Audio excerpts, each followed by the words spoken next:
Okay, well, hey everyone out there. My name is Kelsey. I'm the gallery manager here at Arrowmont School of Arts and Crafts. Welcome to our Instructor Roundtable series. So since July of 2020, this series has aimed to highlight the talented artists who teach here at Arrowmont and to introduce new ideas in contemporary craft and to strengthen the connections in our community. I want to remind our guests that they're going to be muted during our chat today, but we encourage y'all to post questions throughout the discussion in the Q&A tab at the bottom of your screen. We're going to do our best to get to as many of those as we can towards the end of our chat today. More information about our panelists are going to be shared in the chat bar, and today's discussion will be recorded and posted on our website and YouTube channel later next week.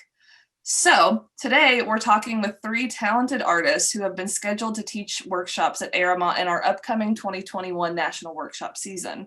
Check out the 2021 workshop descriptions that can be found on our website. Registration is open right now, and you can call our front desk or visit our website to register for classes.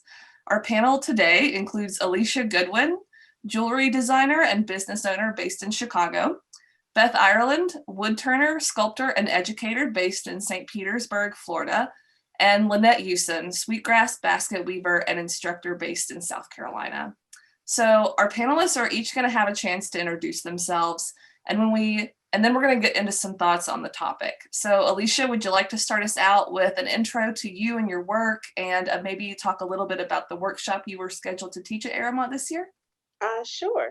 Hi, everyone. Thanks for coming today. My name is Alicia. I currently live in Chicago, and I am a jeweler. I like to work with really small things. I have been in the jewelry arts industry, everything for over 15 years. I'm a graduate of the Fashion Institute of Technology and Hunter College, New York City. And my work is mostly done in brass, mostly just because that's what I could afford when I was in college, and I kind of just went with it. But I work with random textures. I'm inspired. I'm sure a lot of people are inspired by nature, but I'm inspired by nature and just the randomness of it as per this weather. Good segue.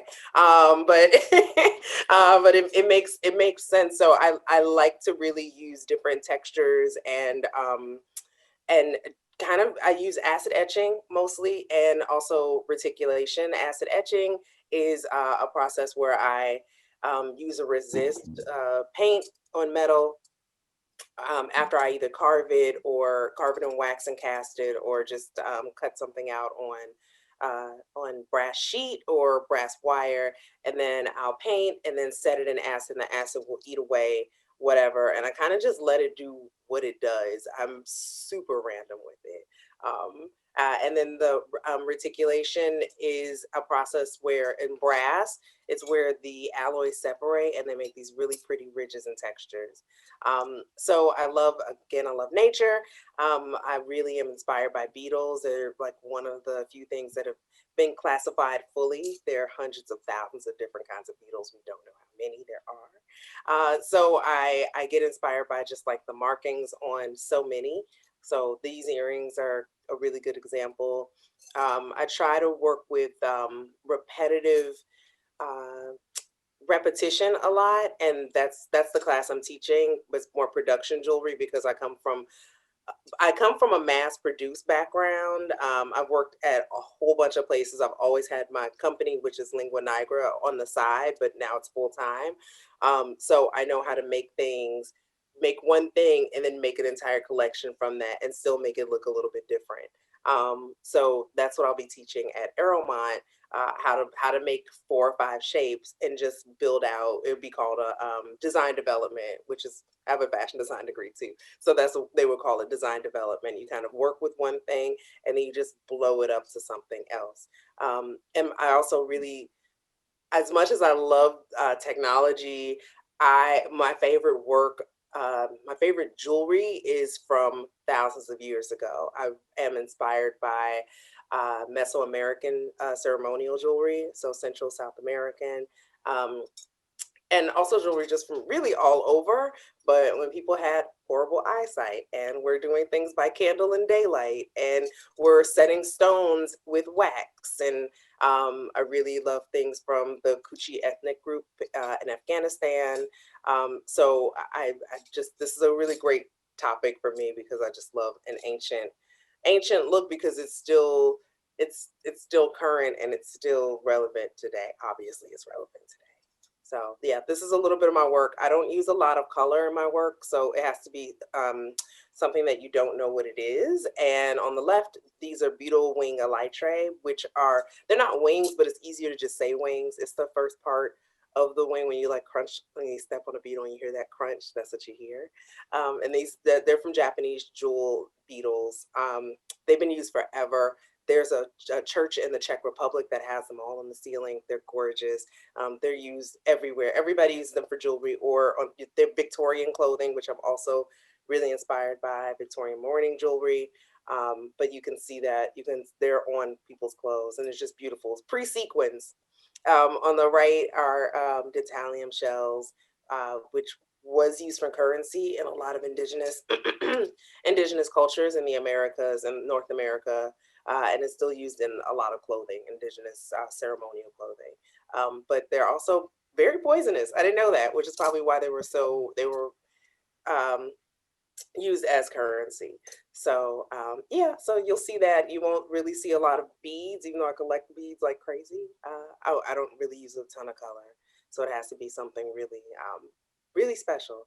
And then the gold is electroplated. But yeah, for both, there's maybe two pieces that I've used, but I've used them over and over and over again. So that's it. I know I have more to say, but I'm gonna keep it short. Thanks, Alicia. Beth? Hi, everyone. I'll keep it short too. I'll just do a little background. I graduated with a degree in fine arts and art education in 1979. Moved to Boston and became a woodworker and started a company called Beth Ireland Woodworking. So for the last 38 years, I've done cabinetry, woodworking, and specialized in architectural wood turning. And in 2007, I got interested in maybe going back to school to learn about metals and casting, etc. And applied and went to grad school at Mass College of Art and Design, and it was life-altering for me. I went to learn about techniques, but really learned a lot about philosophies and community, being in a community. And I did a project after grad school called Turning Around America, in which I renovated a van, lived in it, and had a full studio and traveled around the country and taught as many people as I could in a year, how to make a single object out of wood. I've always been interested in wood, but I'm actually interested in all materials. After grad school and my Turning Around America project, I became the teacher here at the Center for Furniture Craftsmanship for the winter. I teach other students how to become production woodturners. I'm very influenced by my life as a tradesperson and a production turner. But I use the techniques I've learned as a production turner to create my objects that are sometimes functional and sometimes non-functional. And all of that led me after grad school to do a fellowship, a Wingate fellowship at Indiana University of Pennsylvania. And I taught myself how to make instruments. So currently at my shop in St. Petersburg, Florida, I go out and teach a lot in the community all over the country. I teach here in Maine in the winter for 2 months and spend the rest of the time in my studio working on instruments and objects. The picture that's up now is a kind of a new grouping of tea strainers I've been making, and I'm really interested in our tools of everyday use. For some reason lately, I've kind of come full circle. I started by making functional items, went to really making totally non-functional items, and now I'm kind of interested in tool making and the tools of everyday use, like these tea strainers and cups and scoops and spoons and combs and actual tools for my shop, knives and carving tools. And so that's what I'll be teaching in the this summer. I'll be teaching a course on tool making for wood turning and woodworking. And then I'll be the artist in the instrument making class with Peter Park, who I often teach that class with. In the last 3 years, this object that you see is it's actually a box, and the box has symbols all over it. I also have do a lot of essay and storytelling and writing. So I developed a symbolic alphabet. So one of these symbols is A and another symbol is E. And so each of my pieces now has an essay written on it. Like this box is an essay that has to do with a certain subject that had to do with the challenge that was for this project. So I write it, and it looks like a pattern, but it's actually an essay written on each object. And that's pretty much it for me. So that's my introduction. Thanks, Beth. Lynette, you want to wrap us up with our intros? Yes, I will. Hi, my name is Lynette Youson. I'm a 5th generation Sweetgrass basket weaver, originally from Mount Pleasant, South Carolina, where I was taught this art by my great grandmother as a child. Actually, I started at the age of 4.5. And I made, at first, with working with your great grandparents, they drop little things on the ground, you pick it up and try to imitate them back then. But they used to tell me I was making little bird nests. But a few years later, honey, I'm making the real McCoy. So today, when we work with the basket, the materials and so forth that we work with is found right at the edge of the water, which is the sweetgrass, is found on the dry land. The bulrush, which is a thicker brown, that's found on the wetland, and that's it's a little thicker, but you can also use it in different colors.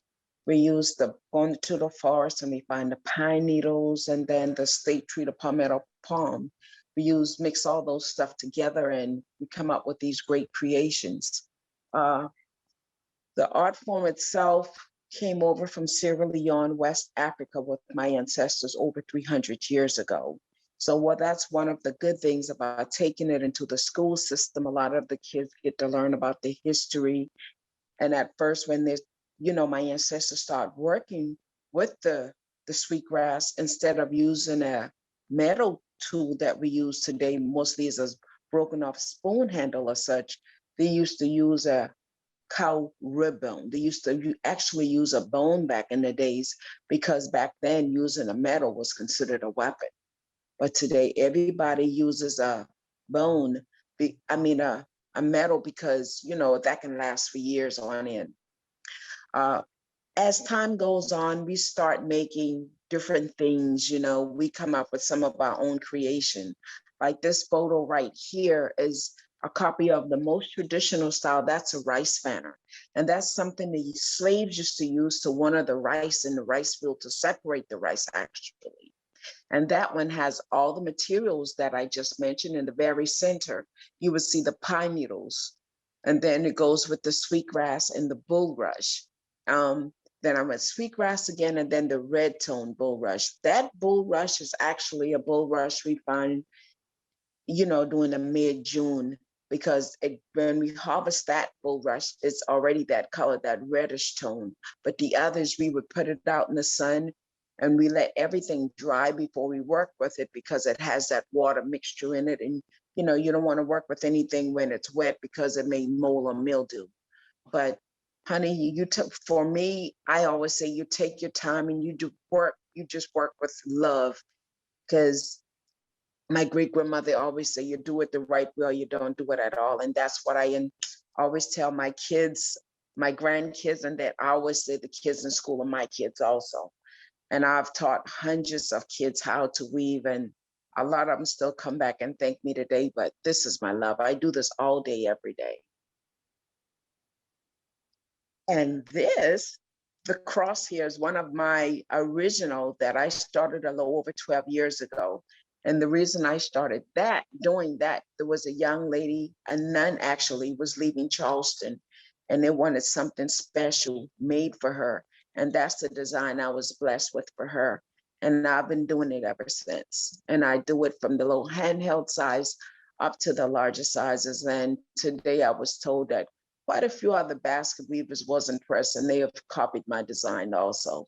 And that's not, as a child, I used to get upset, when someone used to copy my design, but my mom used to always say, no, baby, that's a good thing. That's a good thing. So today it doesn't bother me anymore. So just go for it. And as you see the others on the opposite side, it's just the love that I have for the art. I'll sit down sometime, days, week at a time, just working on one piece until it sits my satisfaction. Sometimes I'll lose the whole thing down and start over again. But it's just the love for the art itself.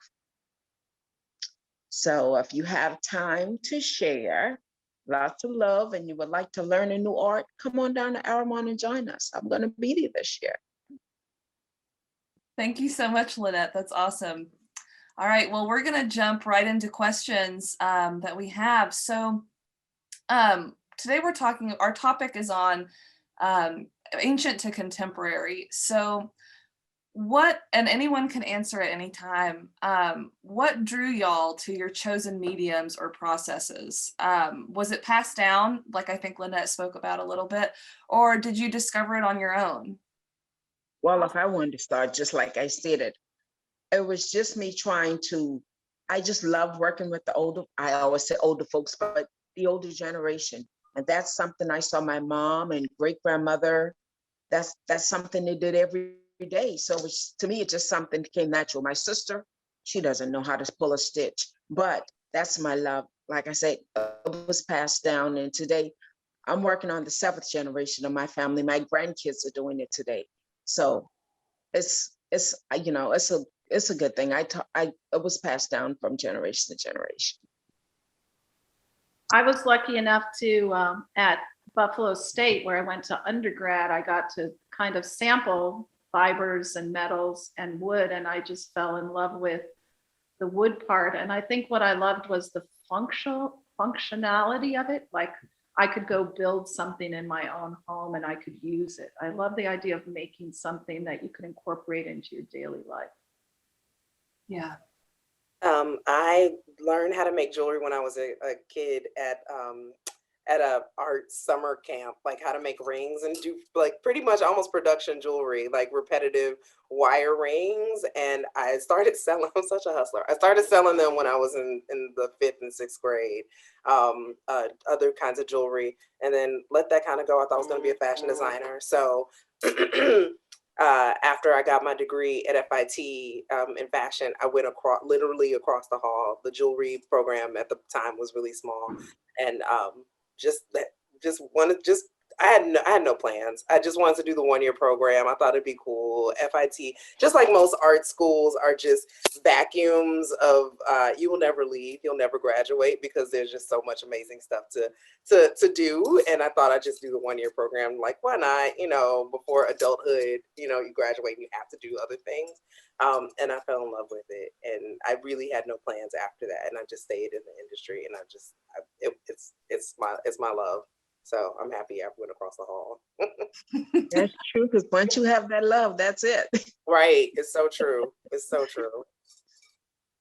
So how do y'all think about your work in terms of the history of your processes, or in the forms that your work takes? What about these histories do you find compelling, necessary, and inspirational? I always find when people ask me about how do you stand at a lathe for 40 hours a week, aren't you bored? I always think what I love about woodworking is that it really hasn't changed except for the motor. That's the only thing that's changed. I'm standing at that lathe just like somebody did 2,000 years ago, thinking the same thoughts. Like I'm standing at my lathe thinking, what am I going to have for dinner? Should I get so-and-so for their birthday? And I think all these kinds of daily workers' thoughts transcend time. And I love that about it. Well, one of the things, go ahead. Oh, no, go. Well, one of the things about my art, I have that love, and I'm a big critic. So, like I say, my great grandmother used to always say, you do it right or don't do it at all. And sometimes if someone brings something to me and something's wrong with it, and I see where the other person went wrong, oh my God, it's just like I'm getting a spanking from old back in the days. Mama said, you're not supposed to do it this way. But I would take my time and show them where they went wrong, correct, fix it for them, and also tell them how to care for their work. Because a lot of people don't take time to tell you how to care for your work. So once you have that love, you want your work to last them forever, so they'll be able to pass it down from generation to generation. I think I said it in the intro. I'd love to think back on how, I don't want to say how simplified things were, but I hark back to it all the time. I just want to keep things kind of simple or easy, and not have technology get in. I mean, I use my flex shaft. Obviously, I love electricity, but I don't have to. I don't have to get the newest tool to make things go a little bit faster. And it's really about time, and that I don't think I have it, but I definitely do. And just let the work speak. There's a lot of that, like I really try to rush things a lot, and there are things that have not seen the light of day, and then when they do, it's new to you, but it's been hanging around here for years. And I definitely have to, like, I think about the craftsmanship of hundreds and thousands of years ago, and just how people, they had time. There was an electricity, so they had plenty of time. Or maybe not. Maybe they had to make it for some ceremony, or they were going to get sacrificed. Who knows? But I definitely try to go back to that when I work with my objects and pieces. Alicia, I'm specifically interested just because I'm also really into old mourning jewelry. Can you speak to that a little bit? Like, how have you incorporated elements like that in your work now? I have, and if any, no, but I shouldn't be telling people this. Like, I have thousands of dollars, but Sophie's, Queen Victoria's great great granddaughter's estate is going for sale, and so Queen Victoria, her mourning jewelry is up in the auction. Just so if anybody, March 15th, I think, but you can look on the site. I don't, their Instagram, they have it. It's amazing. Wow. So Victorian mourning jewelry is probably the most popular or well known, if people, of mourning jewelry, and it started when it's always been around, but when Queen Victoria's husband, Albert, was also her cousin, passed away, she forced everyone into at least a year of mourning. She went into mourning until she died. That meant wearing all black in Great Britain. In Paris, it was different. And during the time of the Civil War in the United States, everybody dressed differently, but it was like grays here. In Paris, it was like flashy and purple, beautiful purples. But people would wear mourning jewelry, and the mourning jewelry for the most part was hair. And so there were these different techniques to preserve the hair, and then it would be braided and then worn as jewelry. So from far away, it's just like, not just like, but it's kind of my concept of things aren't as what they seem. You think it's like, I don't know, fabric with like gold filled pieces, and it's so ornate and beautiful. And then you're like, oh wait, this is hair. And they make these beautiful like bracelets. I have a really tiny bracelet, and it stretches, just the way that it was preserved. And the beauty of it, and I just love sentimental jewelry. The beauty of it is that this is over 100 years ago, and you can still find it. You can still find a lot of it. And it's because it's sentimental. Nobody melted it down. Nobody threw it in the trash. This is my great, great, great whomever, and you can keep it, and it's not too expensive because there is so much around. Unlike a wedding band from 100 years or 150 years ago, you're not going to find that because they'll be melted down. So in my work, I finally started to actually have ashes on my bench right now. Have a project. It's a project, but it's not. It's called Morning Memory, and I make little wearable urns. I wish I had like a little postcard to show, but I have little tiny urns. They're a little heavy, so I need to change them up a little bit. But and then I have a different project where people have sent me in pieces from their loved ones, and I'm going to, when I find time, and that's what I did at Pentaculum last year. I did a little bit of that. I'm going to make jewelry or something like that. Like, so a friend gave me his dad's dentures. So I have a set of dentures. I started cutting out the teeth. Different things, and things that make you remember your loved one, because they're always around you, and it's just beautiful to have that little piece. And I take hair. I have my dad's hair, my cat's hair. I usually wear my cat's claws. So it's a little bit of everything, but it's my favorite. Yeah, I'm surprised I didn't. Yeah, I love mourning jewelry, because we've also been so detached from our ancestors and death, and we've been made to think that it's such a disgusting thing. And not that long ago, people still have funerals in their homes. We just don't. So Yeah. yeah. I'm in the same way. I find it an honor when I get to turn an urn for somebody. Like, Good. often people want little tiny urns turned, so they divide ashes, or Mhm. somebody came once and they wanted an urn for their baby, and it was like, Yeah, Wow. yeah, so it's just such a that is a beautiful, beautiful honor that connects you to the world. yeah, Yeah. it does. Well, on that note, my next question for y'all is how are you taking kind of the traditions of your medium and pushing those bounds? Like how are you taking these traditions and kind of making them your own and bringing them into this contemporary setting?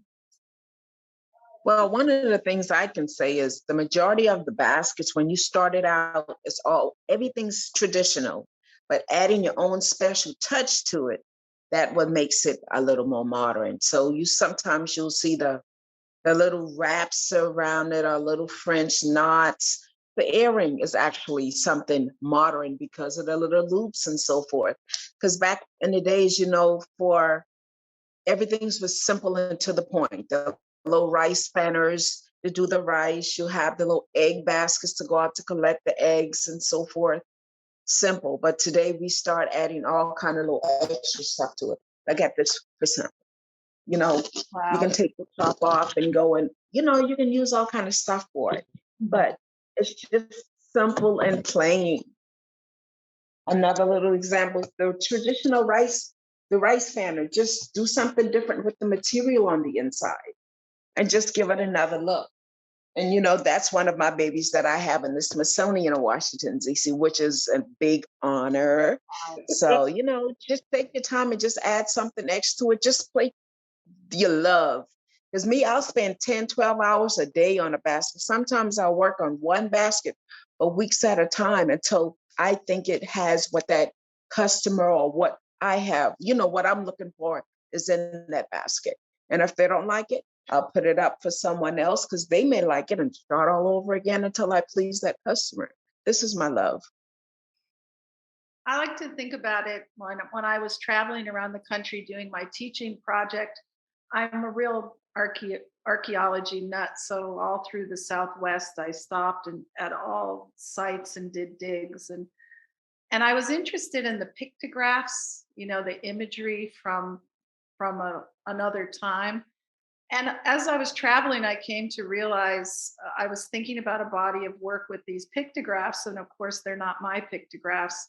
And I started looking around and realized that the road signs, right? The arrows and the road signs, these are our pictographs. And so I came home and did a body of work about taking the idea of, you know, um, they were, Native Americans in certain places were really just leaving information for other people. Go left, there's water there. Do this, hunting good over there, right?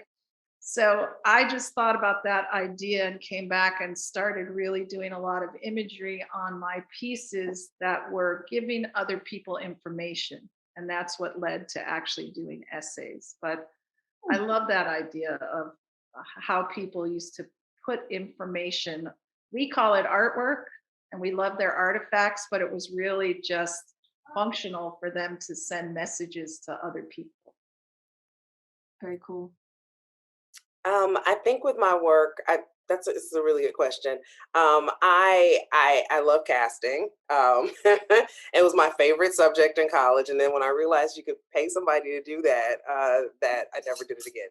So as much as I loved it, I was like, wait, hold up, because I was always chatty Cathy, and I would do the measurements wrong, and if you do it wrong, then the gold, like the tech was like, oh, the gold would spill all over, hot molten metal is gonna explode. So my anxiety was through the roof. Like, oh, I should have probably paid attention. I don't know if I did the math right. Anyway.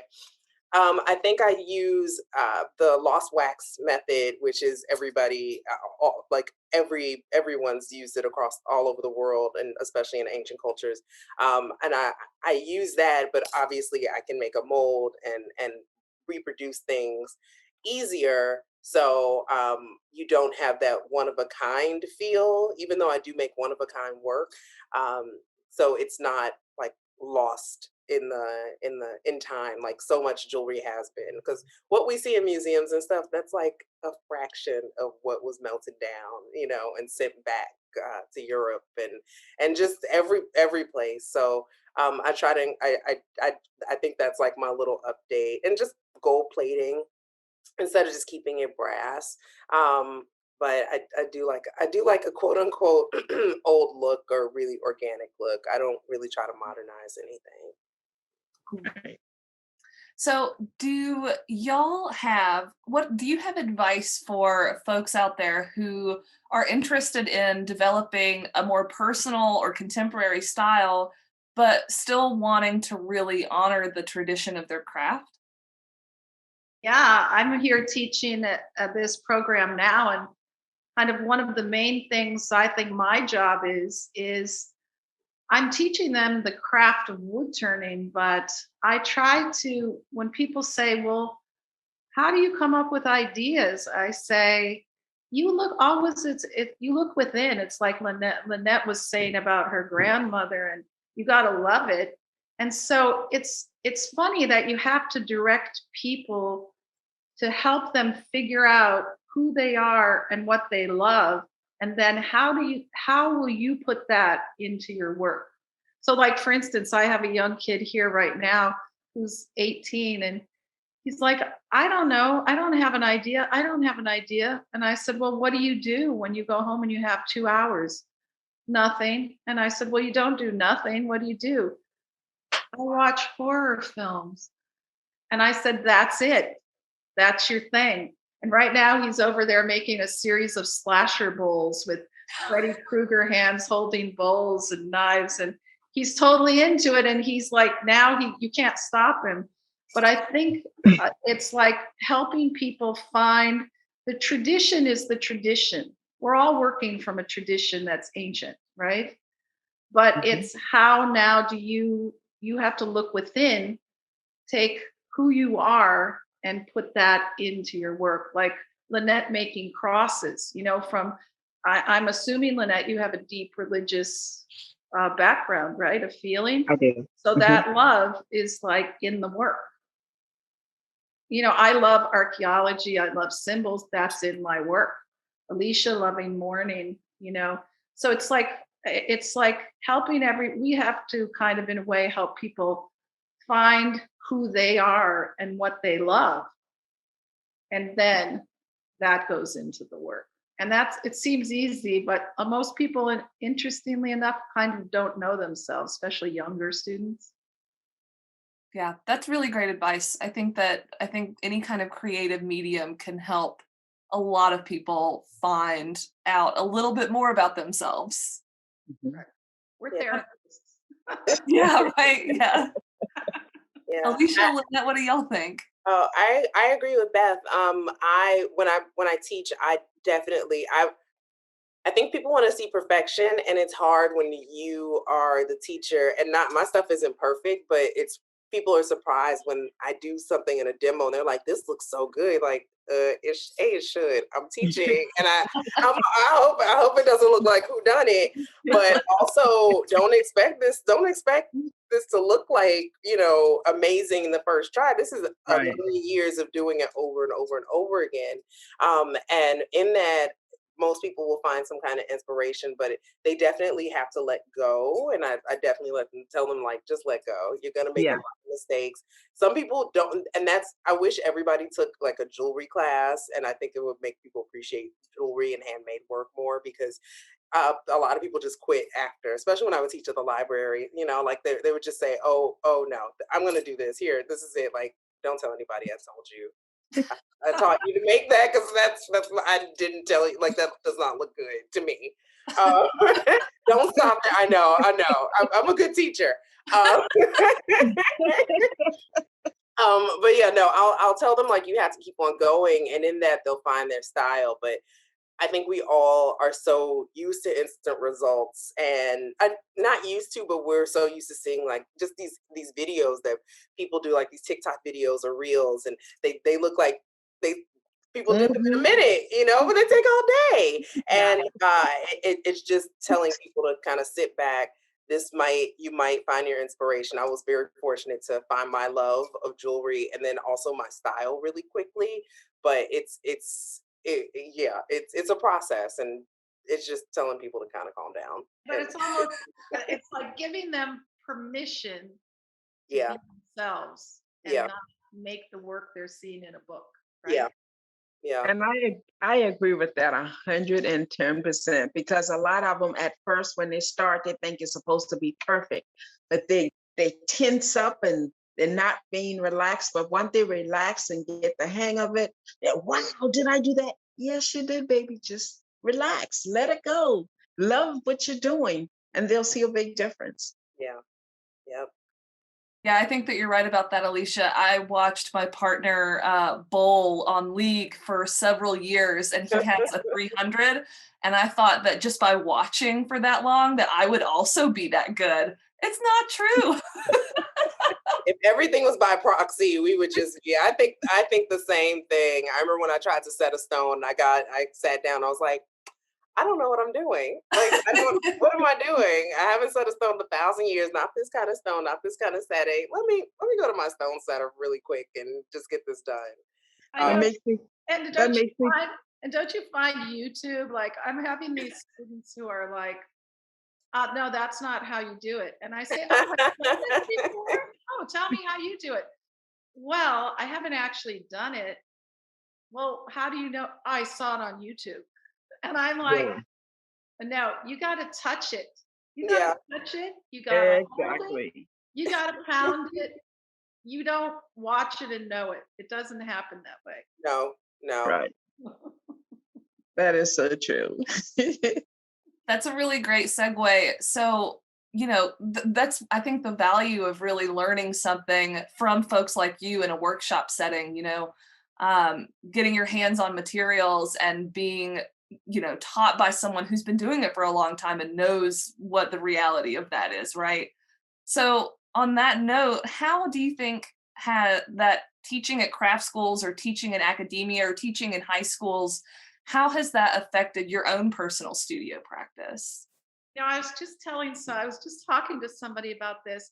I started teaching, okay, I'm not going to admit this here, but I started teaching to get employees so I wouldn't have to train them on the job site. So I started teaching a night class to people, and then I'd pick the primo person and offer them a job in my wood shop, right? But I found I really love teaching. And what I found about it is that it makes you have to be really clear about what you're doing. And it makes you really think about each action more.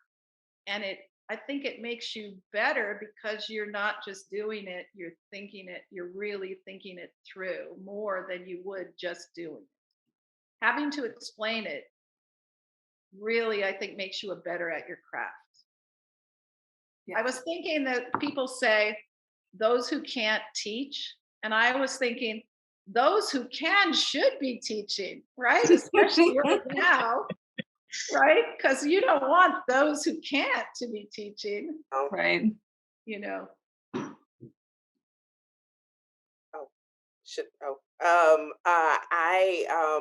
I think when I teach, it makes me know, especially because I also teach computer classes like Illustrator, Adobe Illustrator, and I'm sorry, just thinking like all the 1,000 steps it takes to get to like one, just like the breakdown or like creating a syllabus or you just don't know. You're so used to doing it day by day, like, oh, I'm just gonna make this ring real quick. And I can't sit down and give somebody some wax and say, all right, make it. No, I have to like really do step by step. And it makes me appreciate how much I know, because sometimes I feel like I feel like probably we all do one thing better than the other or do something all over and over again, which I tried not to, but I do love knowing at least a little tiny bit of jewelry knowledge that I do, just because there's so much. And that's the beauty of jewelry. You can really run with one thing and have that be your entire career. You don't even have to learn how to solder. You could just do wire wrapping or riveting, and that can be your entire career. And you can run off with that. So I definitely, and also try to encourage people with that too. Like, you might just want to be good at one thing. That sounds like a bad teacher thing. Like, you might just want to be good at one thing. No, I think that what you said about and I think Beth was saying something really similar in different wording, but like when you do sit down to teach someone and you realize that it's you have to bring all of your internal information externally to someone else, it is a really nice reminder that you do know what you're doing. Yeah. And maybe your imposter syndrome is exactly that. And so that is really nice. Lynette, what are your thoughts? Well, I like working with the kids. And at first, when they start working, I always let them play around with material to get the feel of the material. And once they start adding things in to see that they're making something, then you would see a little more I would see a little more interest in the kids and so forth. But it's a gradual thing. I just love seeing the kids go from one area and go up to another. Oh, I made that, Miss. Yes, baby, you did it. Oh, can I take it to show my mom? No, but we're not completed yet, But but it's a good thing to see, when a child say, oh, at first I can't do it. And then when they make that first step, then they see that they're creating something. It's a joy. Yeah, totally. So I'm gonna bring some questions from our audience for y'all. There's a lot of them, some really great questions. So one audience member wants to hear y'all speak a little bit about the power that is held or created by art objects. Do you have any thoughts on that? You have to think about, I just moved and I had to go through all my objects and hold them and say, what comes and what goes, right? And it was really interesting to think about, if you had to go and you were gonna, like when I lived in the van for the year while I was teaching around the country, what do you take with you? Like, what objects inspire you that you want to take them? Is it a useful object? Does function inspire you? Is it a beautiful thing that you want to look at? For me, it was tools, because I knew if I took tools, I could make objects, right? But it is real. It is. Objects are very powerful. I mean, think about this. Like, I teach these. We all teach workshops, and a lot of my workshops are older people for wood turning, and they'll come into a workshop, and I'll say, "Why are you here?" And they say, "Well, in 7th grade, I made a turned lamp, and I thought, when I can, I'm going to get back to that." And then they spent their life as a doctor or a lawyer. And now they held the information, they held that object, they still have it since 7th grade, to the other end of their life to learn how to do it. Yeah, that's magic. It's a powerful thing that they've carried the object in there with them for their lifetime, to then learn how to do it again. Pretty when I see objects, or even the object, I'm such a collector / hoarder. I feel like they're definitely the key. Like some crafts person left the blueprint to what they do a little bit of their knowledge and their background. And I'm not saying it's just a copy, but just to see what their inspiration was, or like I'm looking, I have like masks up and this beautiful turned insane like wood vase. And I wonder, like, why did they make it? And it just makes me question things, and why things are made, that's a huge other question. And just why some objects are made and some objects are just made to, not just made to be made, but just made to be made. So it definitely lets me question what my purpose is in making things and making things for people. So yeah. Yeah, that's exactly right. Who made this and what were they thinking while they made this? Right. Yeah, what was the use of it, you know? Mhm. Because every time when I do something, I always wanted something that somebody can use or multi-use instead of just one use for something.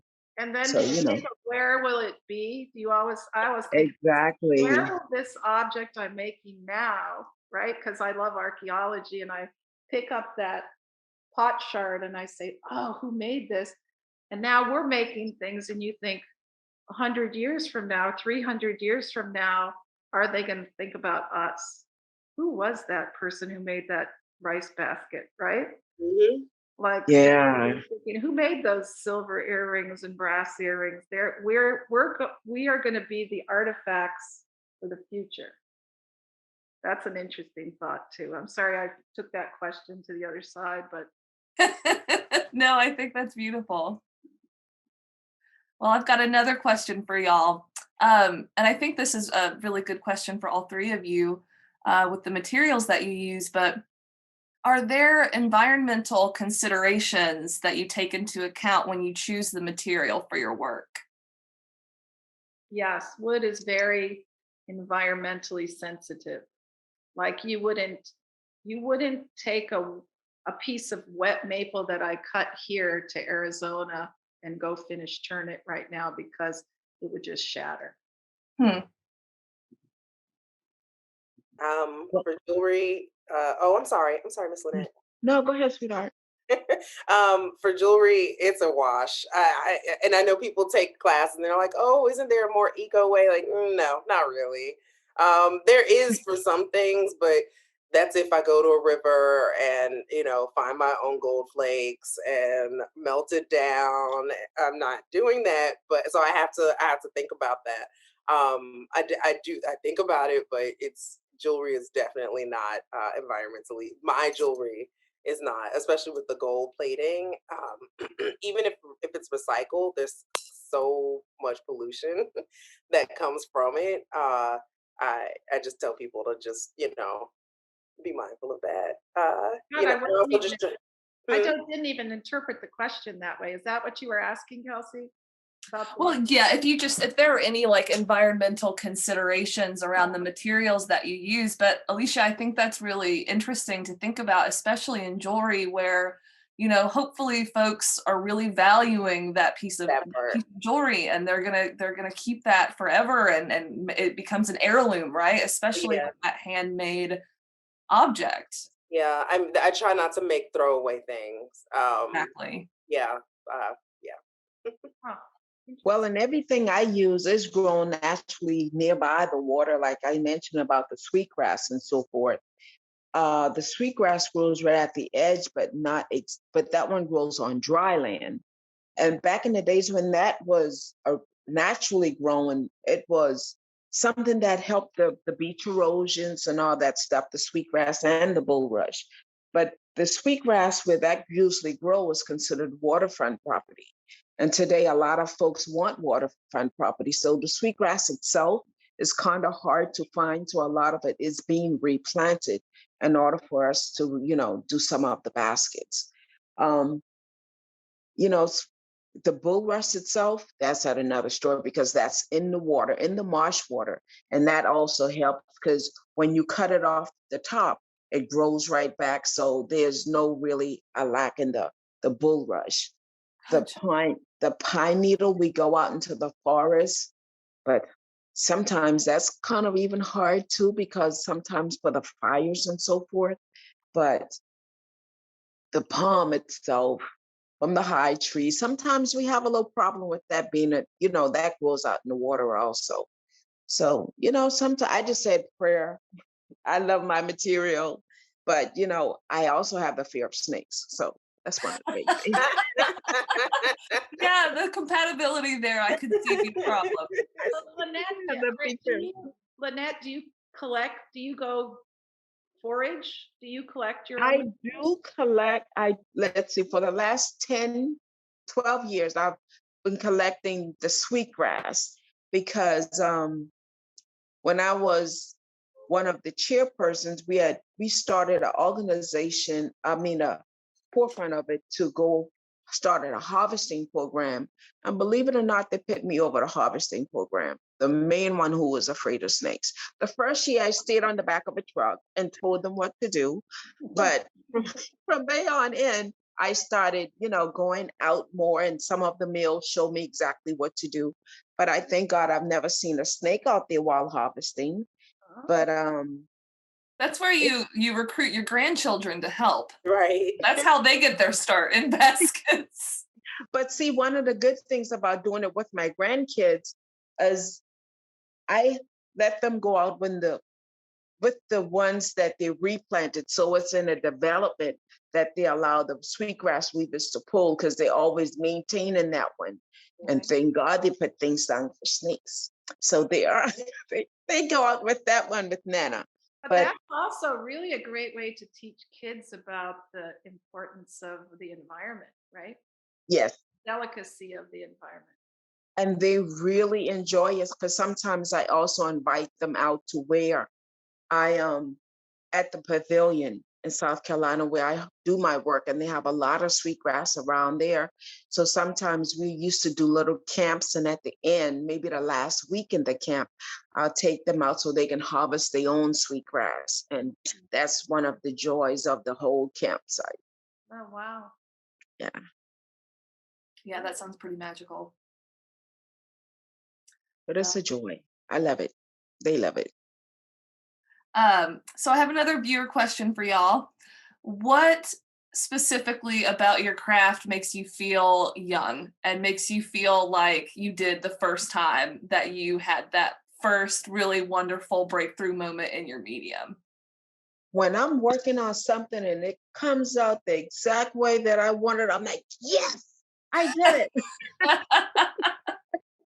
But it's the joy, and especially the point of sometimes I stay up, like I said, weaving for 10 to 12 hours when my husband's working that night shift. I can just go for it. But when that finished product is right, honey, you can't tell me nothing.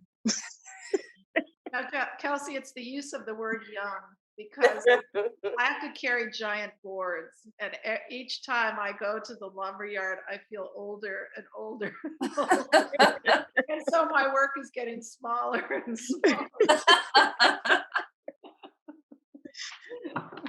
That's why I picked jewelry, or I guess jewelry chose me. I got really, I did the equation. Right when I was doing clothes, and I'm like, oh, I'm not carrying all these clothes all over the place, and I could just put the jewelry in like a little satchel. But yeah, the young part, I don't know if I ever feel young. Like right now, I would be doing shows and lugging like 200 pounds of luggage by myself, or putting up a heavy tent in my car. And thankfully, my car is low now, but and weights and putting it. I don't know about young, but able-bodied. I'm happy I'm able-bodied. You feel excited to make an object. Awesome. Well, y'all, those are all the questions that I have. I want to thank y'all so much for spending your time on Zoom with us today. This was a really wonderful discussion. It's been really nice to get to talk to y'all a little bit. So for everyone watching at home, this will be recorded and it'll be posted on our website and YouTube channel later on this week. So thank y'all again for joining us for another Instructor Roundtable discussion. Many, many thanks to Alicia and Beth and Lynette for sharing their time with us. So our next Instructor Roundtable discussion, titled Craft and Spirit, will be held on Friday, March 19th at noon. And as a reminder, again, registration for our 2020 workshops are open online and by phone. So if you want to take a class with one of these wonderful ladies, please call.